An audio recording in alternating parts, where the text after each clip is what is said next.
Maintenant, vous allez venir détruire la vie de Jéricho. Elle a dit que si je ne fais rien, je vais mourir. Parce que les enfants de Dieu devaient venir détruire toute la vie de Jéricho. Elle a dit que si je ne fais rien, je vais mourir. Ma famille va mourir. Elle a dit que qu'est-ce que je fais? Elle s'est levée. Et elle a dit que je sais que le Dieu que vous servez est un Dieu puissant. Je m'accroche à ce Dieu. Je m'attache à ce Dieu.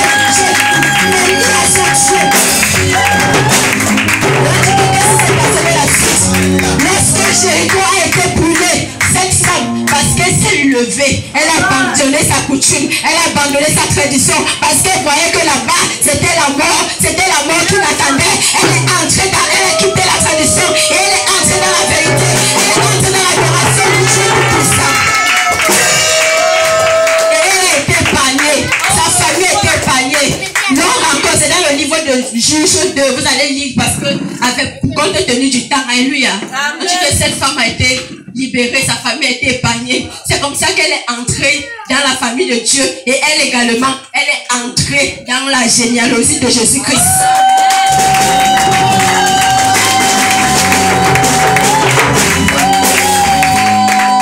Alléluia. C'est toi, femme, qui dois te lever. Alléluia. Tu dois te lever. Tu dois te lever parce que tu es participant de l'évolution du monde. Si tu restes tranquille, il y a des gens qui vont mourir parce que c'est toi qui devais aller les sauver. Il y a des gens qui attendent la parole de Dieu quelque part et c'est toi qui devais aller les donner cette parole. Si tu restes tranquille, ces gens vont mourir sans connaître Christ. Alors toi tu dois te lever. Alléluia. Amen. Alléluia. Amen. Ces deux femmes sont entrées dans la généalogie de Jésus-Christ. Matthieu chapitre 1, verset 4 à 6, rapidement. Nous allons voir ce que Dieu a fait dans la vie de ces femmes qui se sont levées, qui ont abandonné la coutume, la tradition, parce qu'elles voyaient la mort dans ces choses et qui ont accepté d'entrer dans l'adoration parfaite de Dieu pour acquérir la sagesse qui vient de Dieu afin de mieux bâtir. Amen. Amen. Matthieu 1 à partir du verset 4. Rapidement. Matthieu chapitre 1 à partir du verset 4, il est écrit: Aram engendra Amidad. Amidad engendra Naasson. Naasson engendra Salmon. Salmon engendra Boaz de Rahab. Amen. Voici déjà dans cette généalogie le nom de la prostituée de Jérusalem qui sort. Boaz engendra Obed de Ruth. Obed engendra Isaïe. Isaïe engendra David. Et le roi David engendra Salomon. Amen. Donc vous voyez cette femme, ces deux femmes qui ont abandonné les choses mortes, ces choses qui les empêchaient d'évoluer, ces choses qui apportaient la mort en elles, qui les empêchaient de manifester le talent, de manifester la capacité que Dieu les a donnée. Parce que Dieu a donné une grande capacité à la femme, celle de bâtir. C'est pour ça qu'il dit dans le livre de Proverbes 14:1 que la femme sage bâtit. Et pour acquérir la sagesse, ce n'est pas dans le monde que nous prenons notre sagesse. Ce n'est pas dans la tradition, ce n'est pas dans la coutume, ce n'est pas dans la culture, ce n'est pas dans notre beauté, ce n'est pas dans l'argent, mais c'est dans la parole révélée de Dieu qui est la Bible que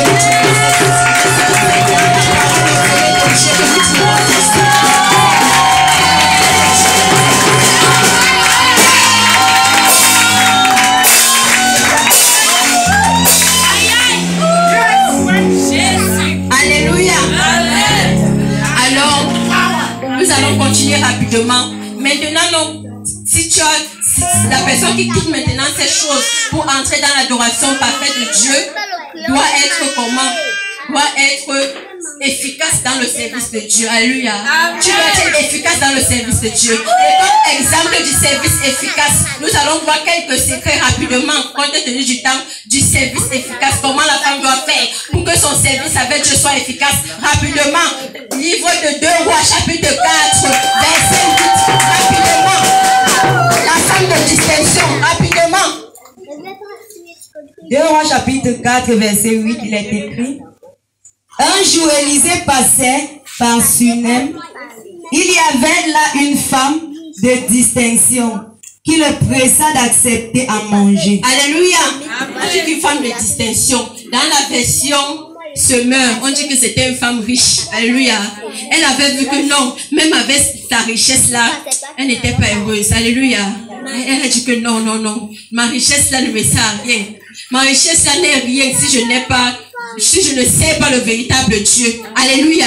Elle a abandonné sa tradition, abandonné sa coutume. Et elle avait déjà écouté que Dieu se manifestait au travers de son serviteur Élisée. Et elle a cru en ce Dieu, alléluia.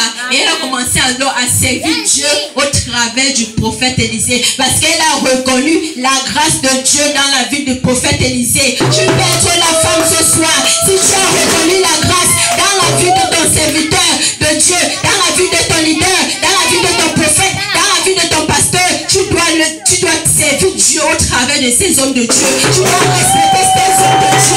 Tu dois honorer ces hommes de Dieu. Que Dieu t'a donné. Tu dois les honorer.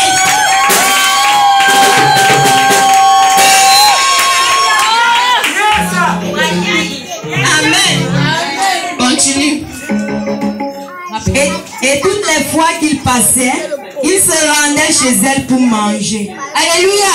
On dit que toutes les fois que Élisée passait à Sunem, alléluia, parce que c'était une Sunamite. Dans son pays, c'était la Sunem. Elle était habitante du pays Sunem, donc elle était une Sunamite. Alléluia. Elle dit que toutes les fois qu'Élisée passait, elle faisait toujours quelque chose.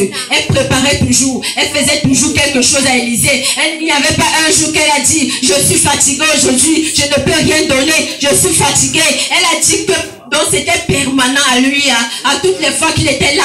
Donc pour que ton travail soit efficace, tu dois le faire de façon permanente. Ça ne doit pas être pendant une période, ça ne doit pas être pendant une circonstance, mais tu dois servir Dieu de manière permanente. La suite. Verset 9. Elle dit à son mari, voici, je sais que cet homme qui passe toujours chez nous est un saint homme de Dieu. Faisons une petite chambre haute avec des murs et mettons-y pour lui un lit, une table, un siège et un chandelier afin qu'il s'y retire quand il viendra chez nous. Amen. Cette femme, pour que ton travail soit efficace, il faut améliorer ton service. Alléluia. Si par exemple c'est toi qui balayes ici, tu vas venir balayer. Après une autre fois, tu vas dire que non, pour que ça soit plus bien, il faut que quand je viens, je lave d'abord le sol, je nettoie d'abord les murs, j'arrange d'abord il faut que je fasse un peu ceci. Parce que nous avons reçu le Saint-Esprit. Alléluia. Et ce Saint-Esprit n'est pas, ce Saint-Esprit est quelque chose. Chaque jour, il met des nouveautés à nous. Et nous devons aussi mettre des nouveautés dans la chose de Dieu. Alléluia. Chaque jour, nous devons améliorer notre service avec Dieu.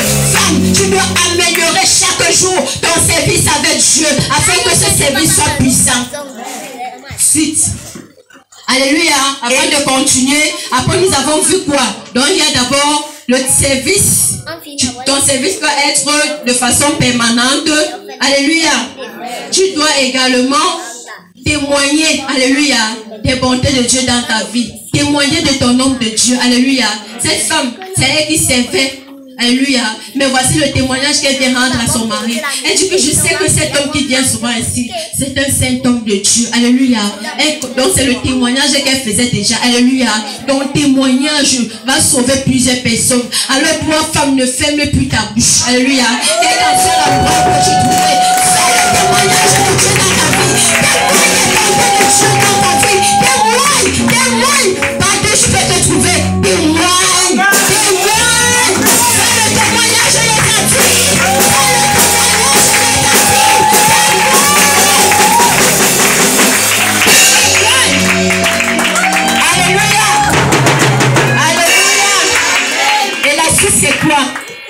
Elle a bâti une hôtel de prière avec Dieu.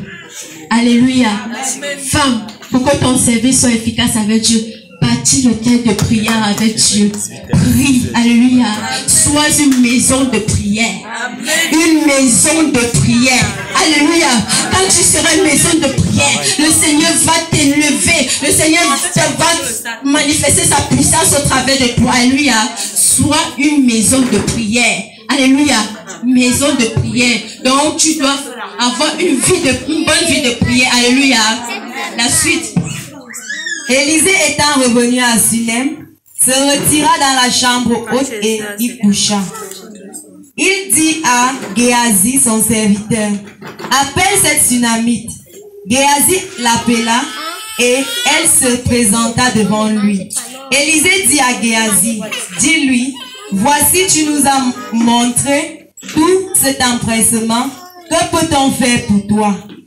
Faut-il parler pour toi au roi ou au chef de l'armée? Elle répondit, j'habite au milieu de mon peuple. Et il dit, que faire pour elle? Géasi répondit, mais elle n'a point de fils et son mari est vieux. Et il dit, appelle-la. Alléluia. Continue. Géasi l'appela et elle se présenta à la porte. Élisée lui dit, à cette même époque, l'année prochaine, tu embrasseras un fils. Amen. Amen. Voici ce qui s'est passé dans cette femme. D'abord, elle a bâti le terre de prière. Son service était permanent. Elle a bâti le terre de prière. Et avant même d'arriver cela, elle n'a pas laissé les mouches mortes l'infecter. Alléluia. Ecclésiaste 10, verset 1. Les mouches mortes infectent l'huile du parfumeur. Alléluia. Quand toi, femme, tu vas te lever, commencer à servir Dieu, les gens vont te parler, les gens vont te insulter, les gens vont te mépriser parce qu'ils ne connaissent pas la valeur que tu as. Ils ne connaissent pas la sagesse que tu viens acquérir parce que toi, tu sais que c'est en servant Dieu que tu auras la sagesse efficace pour mieux bâtir ta maison. Alléluia. Ces mouches mortes vont toujours parler. Mais je vais te dire ce soir, ne coûte pas les mouches mortes. Ne coûte pas ces gens qui vont venir te décourager. Ne coûte pas. Alléluia. Parce que même quand Néhémie s'est levé pour rebâtir les murailles, alléluia, qui étaient détruites, alléluia, il y a les Sambalais et les Tobidja qui se sont levés pour les empêcher de bâtir. Alléluia. Il y aura les Sambalais qui vont se lever, qui vont t'empêcher de servir Dieu, qui vont t'empêcher d'acquérir cette sagesse. Alléluia. Pour mieux bâtir ta maison. Alléluia. Alors n'écoute pas les mouches mortes. Amen. Et la suite c'est quoi? Ne sers pas Dieu avec condition. Alléluia. Donc ne sers pas Dieu avec condition. Ne dis pas que Dieu, comme il veut te servir, là moi je veux le mariage. Si d'ici un an là moi il n'est pas le mariage, je quitte. Alléluia. Ne fais pas ça. Parce que quand tu mets derrière ça dans ta tête, ça va limiter ton service avec Dieu.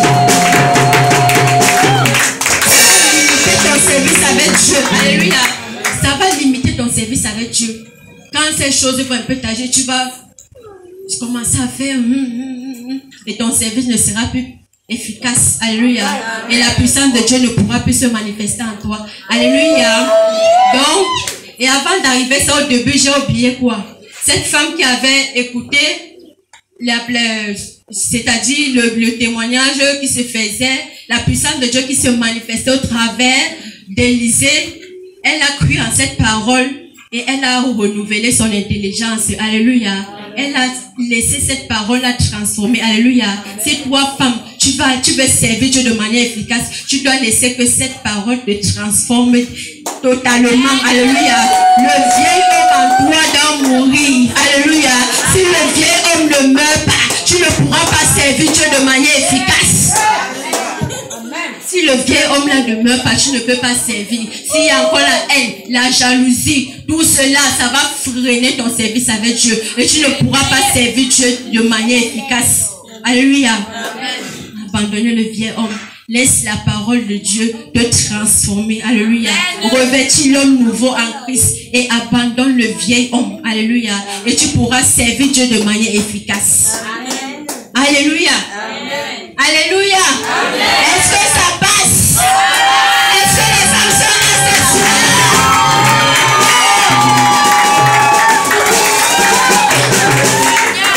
Amen. Et on va dire ici donc ce qui s'est passé dans la vie de cette femme.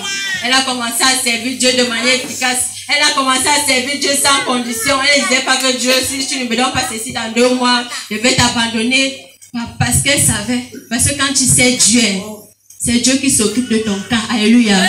Dieu a touché le cœur de son prophète Élisée. On dit qu'une nuit, il est venu chez cette femme. Il n'a pas pu dormir parce que Dieu voulait déclencher déclencher quelque chose dans la vie de cette femme. De la même façon qu'au temps de la reine Esther, quand Dieu voulait élever Mardochée, on dit que cette nuit-là, le roi n'a pas pu dormir.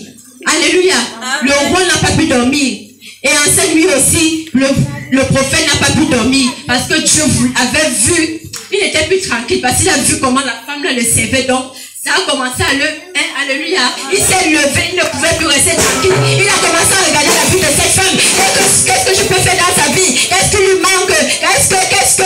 Et Dieu avait regardé que cette femme était déjà vieille et son mari, mais il n'avait pas d'enfant. Voici ce que son service a alors produit. Relis le verset là. Verset 13. Élisée dit à Géasi, dis-lui, voici tu nous as montré tout cet empressement. Que peut-on faire pour toi? Faut-il parler pour toi au roi ou au chef de l'armée? Elle répondit, j'habite au milieu de mon peuple. Et il dit, que faire pour elle? Géasi répondit, mais elle n'a point de fils. Et son mari est vieux. Et il dit, appelle-la.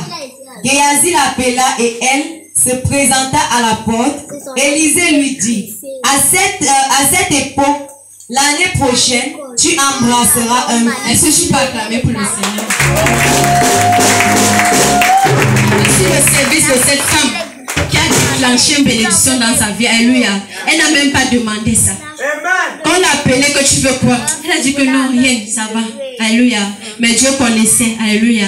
Quand tu sais Dieu de manière efficace, tu n'as pas besoin d'ouvrir ta bouche. Ton service va parler pour toi. Alléluia.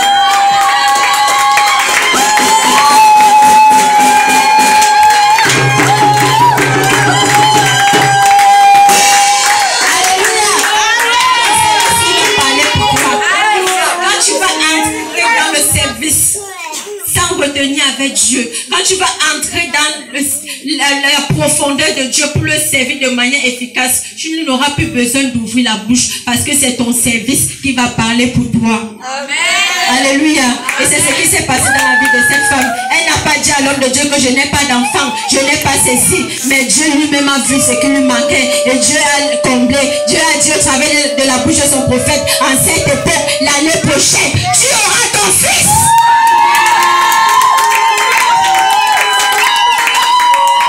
Le service efficace d'une femme. Une femme s'est levée. Voilà son mari qui a été converti. Voilà la lumière qui est entrée dans sa maison. Alléluia. Voilà la bénédiction qui est entrée dans sa maison. Alléluia. Par la suite, nous allons voir 2 Rois 8 rapidement. Alléluia. Quand tu es dans le service de Dieu de manière efficace, il y aura certaines choses que l'ennemi aura programmé, mais l'ennemi le Dieu va t'épargner. Alléluia. Parce qu'il y avait une famine bien après qui devait frapper tout son pays. Alléluia. Mais comme cette femme était dans le service de Dieu, Dieu a délégué son serviteur pour aller lui dire que quitte, alléluia, ton pays parce qu'il y aura une famine qui va durer 7 ans. Alléluia. Amen. Il y aura des choses que l'ennemi va programmer, des choses, mais parce que tu sais Dieu, le Seigneur va t'épargner au nom de Jésus-Christ. Amen. 2 Rois 8, rapidement, à partir 2 Rois chapitre 8, à partir du verset 1, il est écrit, Élisée dit à la femme dont il avait fait revivre le fils. Alléluia. Amen. Avant d'arriver à cela, quand le Seigneur a béni cette femme, l'ennemi est venu. Alléluia. Parce que l'ennemi va toujours venir. Alléluia. Mais quand l'ennemi va venir, ne crains point. Alléluia. Parce que cette femme n'a pas paniqué. Quand son fils a eu mal à la tête, après elle est morte. Alléluia. Elle n'a pas paniqué. Qu'est-ce qu'elle a fait? Elle est entrée dans son intimité profonde avec Dieu. Et Dieu a ressuscité son fils au travers de son serviteur. Alléluia. Elle est entrée dans... Quand les choses vont arriver, quand les situations vont arriver, ne panique pas. Mais ce que tu dois faire, entre dans ton intimité avec Dieu et prie, ce Dieu va te répondre. Amen. Alléluia. C'est comme ça que son fils a été ressuscité. On y va rapidement. Lève-toi, va-t'en, toi et ta maison, et séjourne où tu pourras, car l'Éternel appelle la famine, et même elle vient sur le pays pour cette année. Alléluia. Voici quelque chose qui devait arriver dans sa vie. Alléluia. Dans sa vie. Alléluia. Mais parce qu'elle servait Dieu, le Seigneur l'a épargnée. Le Seigneur a envoyé son serviteur qui lui dit que, comme tu vois ici, il y aura telle chose. Allez, quitte. Alléluia. Avance. Verset 2. La femme se leva et elle fit selon la parole de l'homme de Dieu. Elle s'en alla, elle et sa maison, et séjourna 7 ans au pays des Philistins. Au bout de 7 ans, la femme revint du pays des Philistins, et elle alla implorer le roi au sujet de sa maison et de son champ. Le roi s'entretenait avec Géasi, serviteur de l'homme de Dieu, et il disait: raconte-moi, je te prie, toutes les grandes choses qu'Élisée a faites. Et pendant qu'il racontait au roi comment Élisée avait rendu la vie à un mort, la femme dont Élisée avait fait revivre le fils vint implorer le roi au sujet de sa maison et de son champ. Géasi dit: ô roi mon seigneur, voici la femme et voici son fils qu'Élisée a fait revivre. Le roi interrogea la femme et elle lui fit le récit. Puis le roi lui donna un eunuque auquel il dit: fais restituer tout ce qui appartient à cette femme avec tous les revenus du champ depuis le jour où elle a quitté le pays jusqu'à maintenant. Alléluia. Voici ce qui s'est passé dans la vie de cette femme. Parce qu'elle servait Dieu, Dieu l'a épargnée de la famille. Et quand elle est revenue même, on a dit que le Seigneur l'a restaurée au septuple. Alléluia. Ce qu'elle avait perdu là, on a dit que rembourser lui, les 7 ans même qui sont passés, remboursés. Alléluia. Elle a été récompensée parce qu'elle servait Dieu. Alléluia. Toi, femme, c'est Dieu. Alléluia. Ne reste plus spectatrice. Ne reste plus, je ne sais pas, sois actrice. Parce que tu es participante. Alléluia. C'est dans ce service de Dieu que tu vas acquérir la sagesse pour bâtir ta vie, pour bâtir ta maison, pour bâtir ta famille.